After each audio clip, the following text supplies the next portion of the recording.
Hello दोस्तों, good morning. कैसे हो? आंश स्टडी में आपका स्वागत है। मैं पाटिल में। हम पढ़ रहे दोस्तों सोशल साइंस वर्ग 2। तो वर्ग 2 के अंतर्गत क्या आता है? पॉलिटिकल साइंस, इकोनॉमिक हिस्ट्री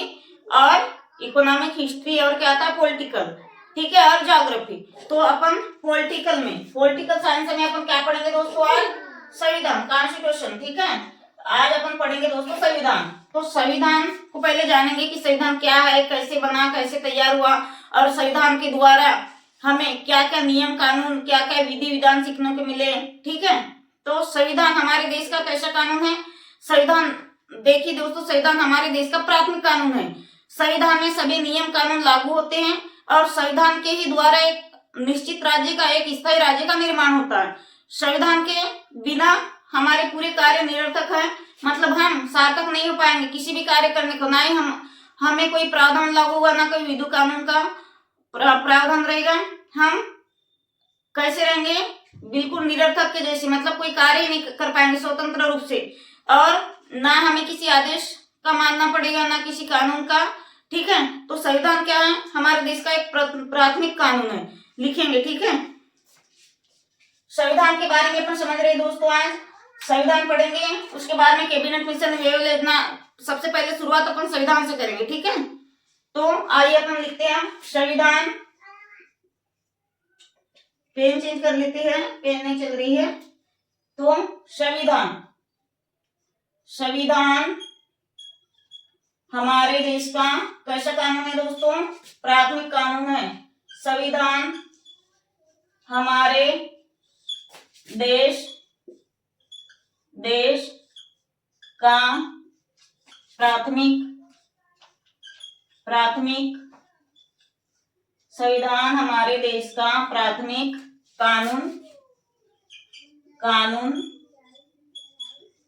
कानून है। संविधान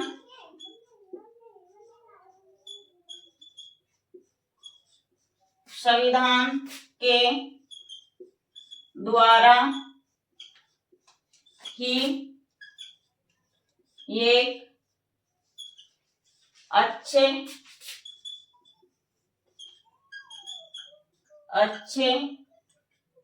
संविधान के द्वारा ही एक अच्छे राज्य का निर्माण होता है। संविधान के द्वारा ही एक अच्छे राज्य का निर्माण होता है, ठीक है।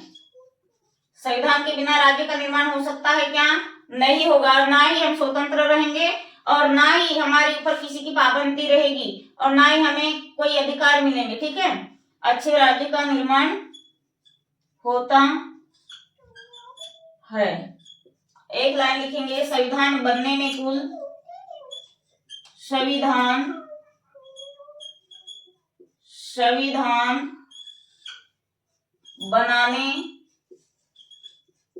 बनाने में कुल 11 माह 2 वर्ष 11 माह 18 दिन लगे हैं। 18 दिन लगे हैं। अब लिखेंगे सबसे पहले फ्रांस का संविधान फ्रांस का संविधान बना, और उसके बाद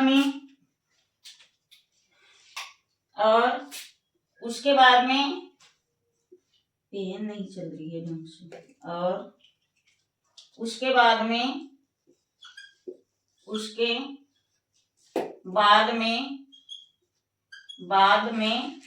लिखित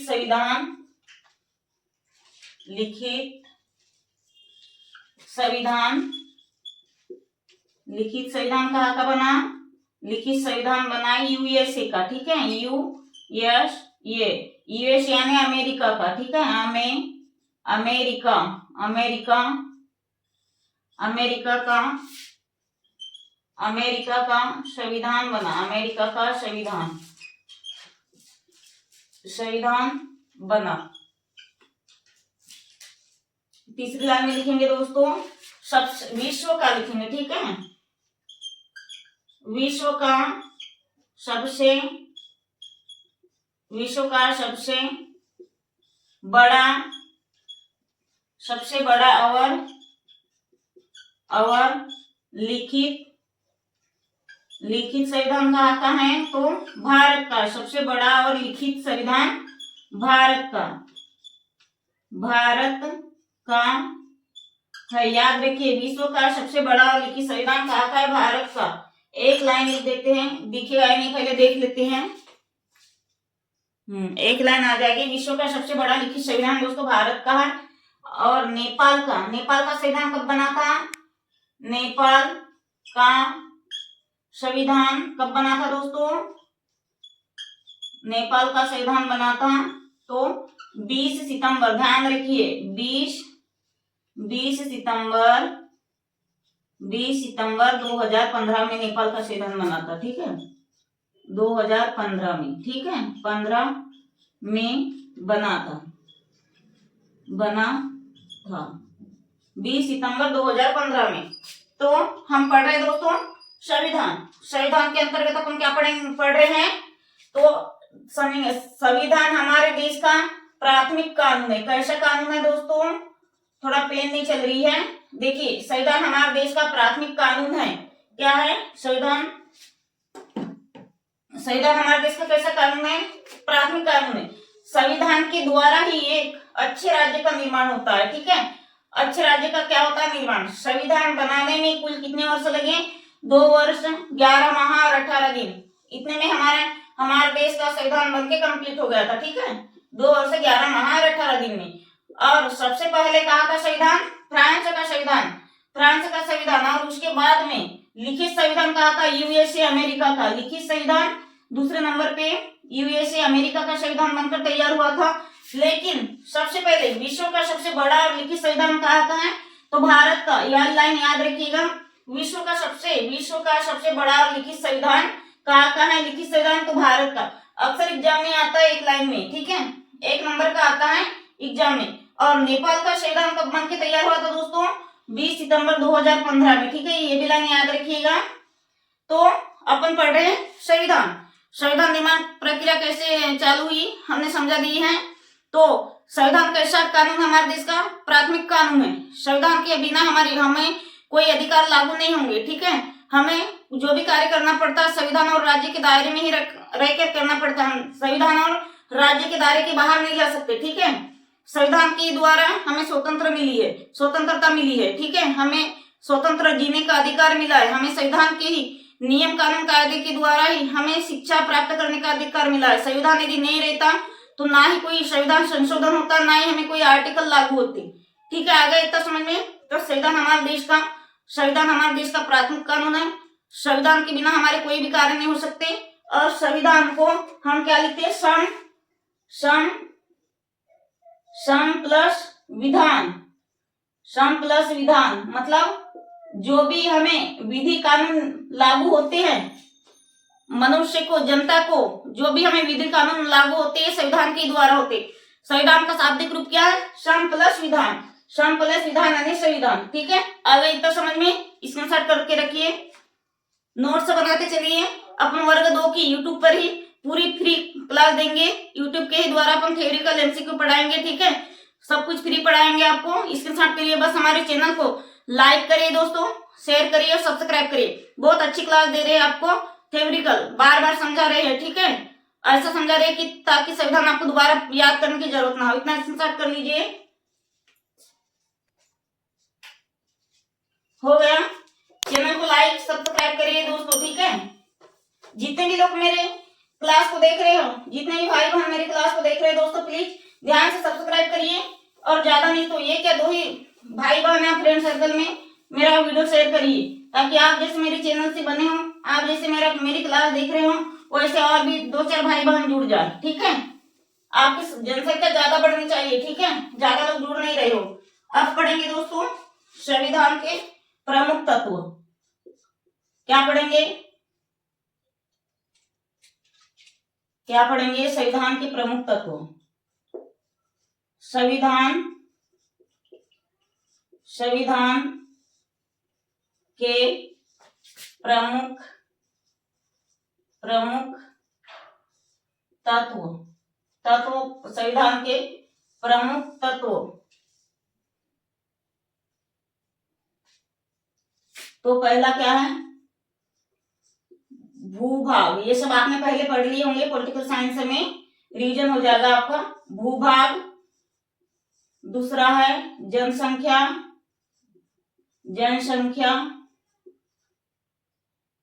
भूभाग, जनसंख्या,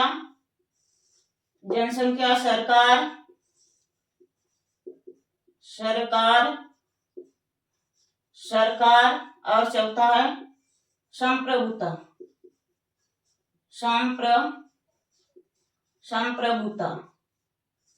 तो अपने चार को डिस्कस करेंगे, ठीक है? भूभाग, जनसंख्या, सरकार, संप्रभुता।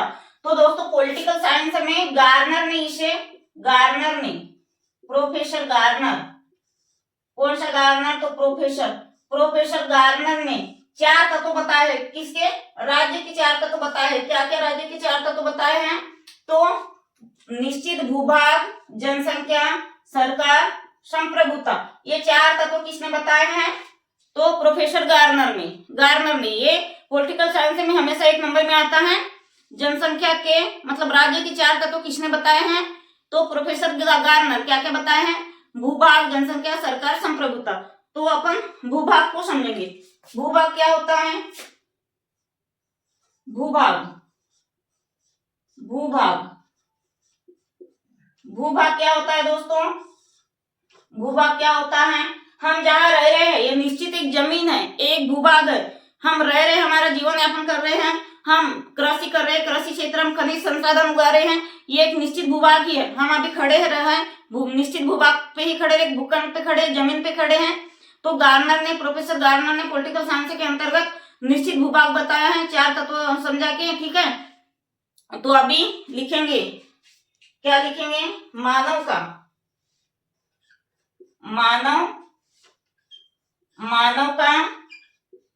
तथा नगर राज्य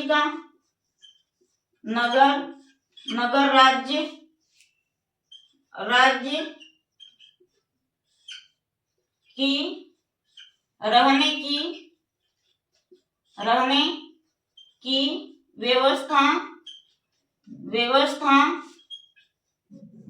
को निश्चित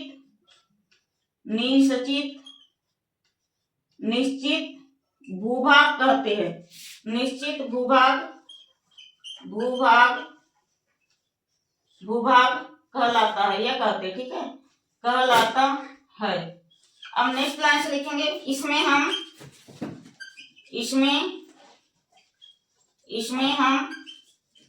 कृषि कार्य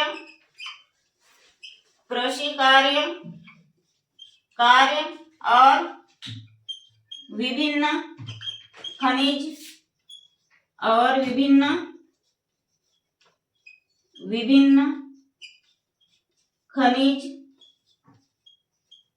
खनिज संसाधन कर सकते, संसाधन कर सकते हैं, संसाधन उगा सकते हैं।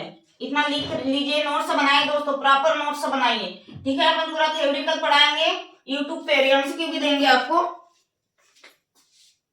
हाँ, दिख रही नीचे की लाइन। तो ये क्या है दोस्तों? निश्चित भूभाग क्या है? निश्चित भूभाग क्या होता है?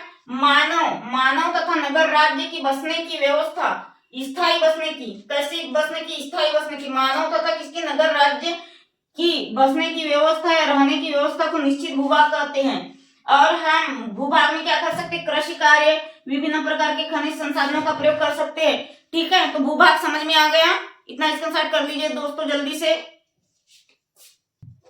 इसमें जैसे आएगा इंदिरा पॉइंट, जैसे अरुणाचल प्रदेश, अंडमान निकोबार द्वीप समूह, ये एक निश्चित भूभाग होते हैं, ठीक है? तो हमने पढ़े हैं अभी निश्चित भूभाग को।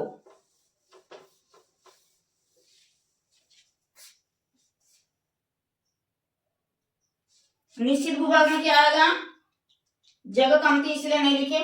जैसे Indira, Indira call, Indira call, Indira call में क्या आएगा, जम्मू एंड कश्मीर, निश्चित भूभाग में, ठीक है, JNK, इंदिरा, इंदिरा कॉल। और इसमें अंडमान निकोबार द्वीप समूह, अंडमान, अंडमान निकोबार, निकोबार द्वीप समूह, द्वीप, द्वीप समूह, अरुणाचल प्रदेश, एग्जाम्पल दे दिए हैं, अरुणाचल, अरुणाचल प्रदेश, ठीक है, अरुणाचल प्रदेश। किसके एग्जाम्पल है ये, भूभाग के एग्जाम्पल, ठीक है, भूभाग के एग्जाम्पल है।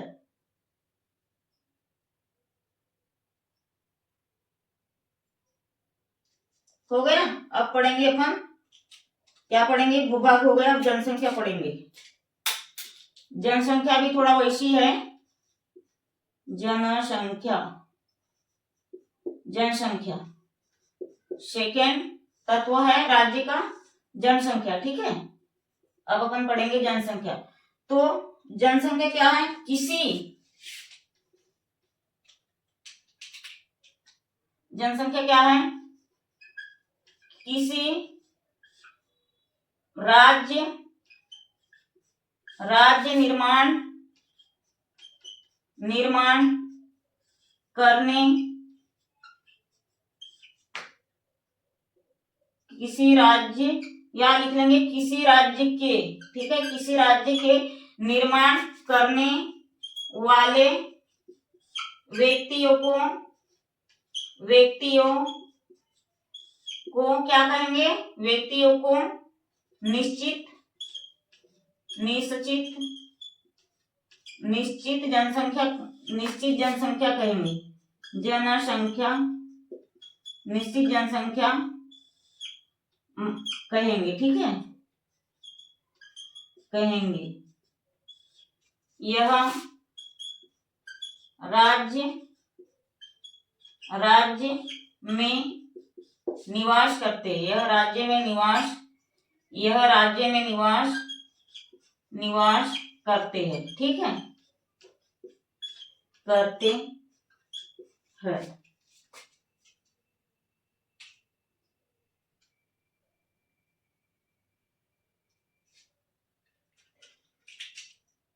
अब लिखेंगे सरकार, सरकार, सरकार क्या है दोस्तों,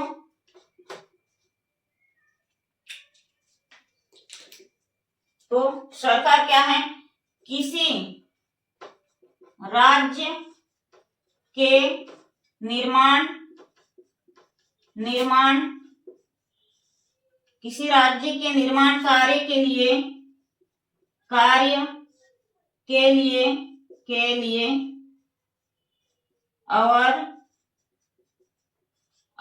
व्यवस्था, व्यवस्था, व्यवस्था बनाने के लिए, बनाने के लिए, के लिए जनता, जनता एक उचित, एक उचित, एक उचित सरकार,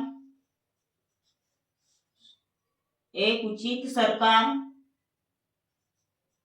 एक उचित सरकार को चुनती है, उचित सरकार को चुनती है, वही सरकार कहलाती, ठीक है। यहाँ जगह कम पड़ रही है, देख लेते हैं, दिखेगा ही नहीं नीचे वाली लाइन, चुनती है। अब दोस्तों देखिए सरकार क्या है, जैसे हम राज्य में रह रहे हैं तो हमारे राज्य को, हमारे स्टेट को चलाने के लिए एक प्रमुख व्यक्ति की जरूरत पड़ेगी, जो क्या हो, राज्य के लिए नेकी हो, राज्य के लिए अच्छे कार्य करता हो, राज्य का निर्माण अच्छे से करता हो। राज्य का निर्माण होगा तो ही जनता का अच्छे से उचित, उचित निर्माण होगा, ठीक है, मतलब उचित रूप से उनका राज्य का जब निर्माण होगा तो ही जनता का विकास होगा उचित रूप से, ठीक है। तो हम सबसे पहले तो हम निश्चित भूभाग में रह रहे हैं, निश्चित भूभाग में रह रहे हैं। हम क्या राज्य की जनसंख्या कहलाए हैं, हमारा एक समाज बना, हम जनसंख्या के अंतर्गत आए हैं। तो हम क्या करेंगे, हम राज्य में रह रहे हैं, इसीलिए राज्य को चलाने के लिए सबसे प्रमुख कार्य तो हम एक नेता का चुनाव करेंगे, एक सरकार का चुनाव करेंगे जो कि संपूर्ण राज्य को चला सके। जब राज्य का निर्माण अच्छे से होगा तभी जनता का अस्तित्व अच्छे से आएगा। ठीक है, आगे इतना समझ में, मतलब ये चारों जो तत्व है एक दूसरे के लिए बिल्कुल महत्वपूर्ण है। निश्चित भूभाग, जनसंख्या, सरकार, अब लिखेंगे संप्रभुता। ठीक है, इतना स्क्रीनशॉट कर लीजिए जल्दी से। हो गया, अब एक ही बचा है संप्रभुता। यदि समझ में नहीं आता हो तो आप कमेंट से करिएगा, चैनल को लाइक करिएगा दोस्तों, शेयर करिएगा, और जितने भी लोग मेरे क्लास से जुड़े हैं, मेरे चैनल से जुड़े हैं, अभी मेरी वर्तमान में कोई क्लास देखेगा, वो सब देखने से पहले हमारे चैनल को सब्सक्राइब करिए। ठीक है, जितने भी लोग हमारे क्लास को देख रहे हो सभी लोग सब्सक्राइब कर दीजिए। अब पढ़ेंगे दोस्तों संप्रभुता। चौथा तत्व है राज्य का। तो राज्य के 4 तत्व किसने बताया, तो प्रोफेसर गार्नर में, याद रखिए प्रोफेसर गार्नर में। हम पढ़ेंगे लास्ट तत्व पढ़ेंगे संप्रभुता। ये संप्रभुता क्या है, संप्रभुला ना पढ़ना, संप्रभुता है। ठीक है, तो संप्रभुता क्या है, लिखेंगे राज्य के निर्माण के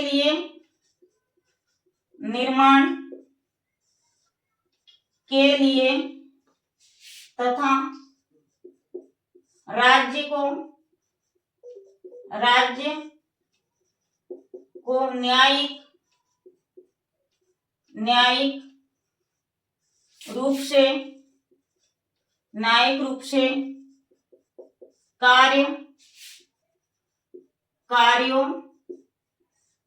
के संचालन करने के लिए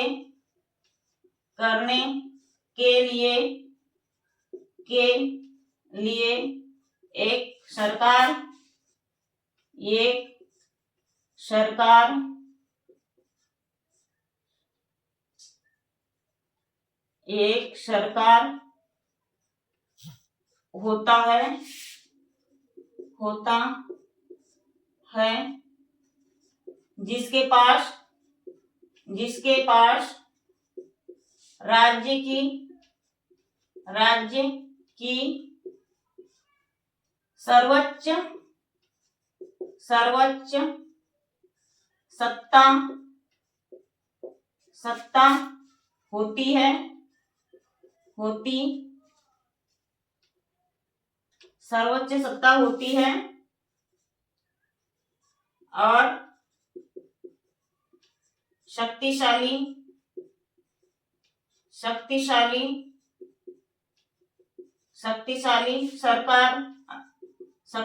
सरकार होना अनिवार्य है।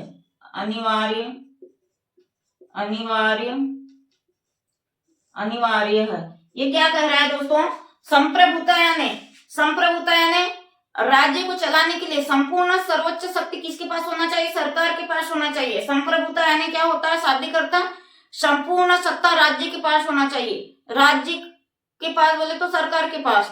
एक सरकार शक्तिशाली रहेगा तो ही संविधान को अच्छे से चलाएगा, राज्य का निर्माण अच्छे से होगा, राज्य का निर्माण होगा तो जनता का अस्तित्व अच्छे से होगा, जनता का विकास अच्छे से होगा। ठीक है, तो किसे शक्तिशाली होना चाहिए, संपूर्ण सत्ता किसके पास होना चाहिए दोस्तों, तो संपूर्ण सत्ता सरकार के पास होना चाहिए। ठीक है, अब लिखेंगे नेक्स्ट लाइन में लिखेंगे अरस्तु को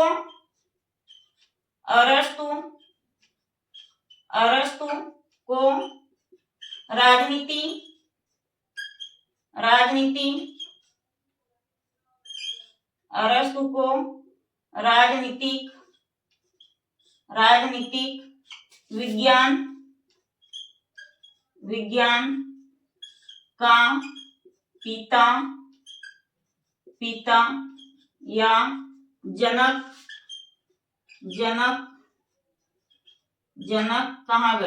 कहा गया।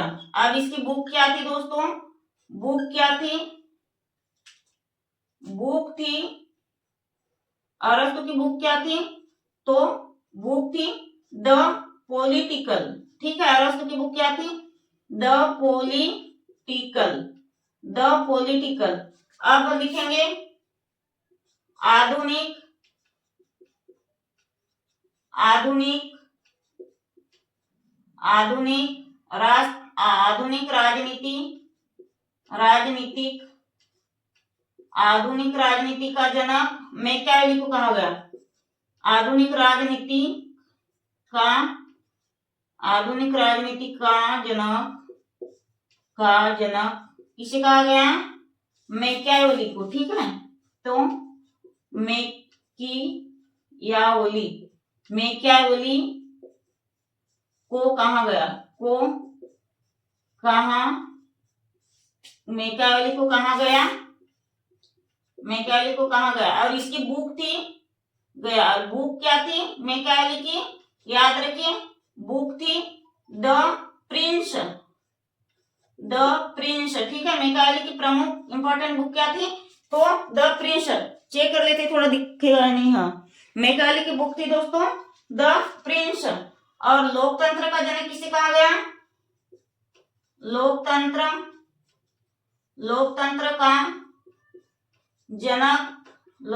का जनक रूसो को कहा गया। ठीक है, रूसो लोकतंत्र का जनक है रूसो। इसकी बुक थी दोस्तों सामाजिक अनुबंधन, सोशल कंट्रैक्शन। ठीक है, सामाजिक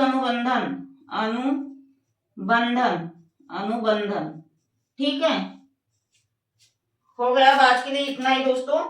देखिए, आधुनिक राजनीति का जनक मैकियावेली को कहा गया। और मैकियावेली की बुक क्या थी?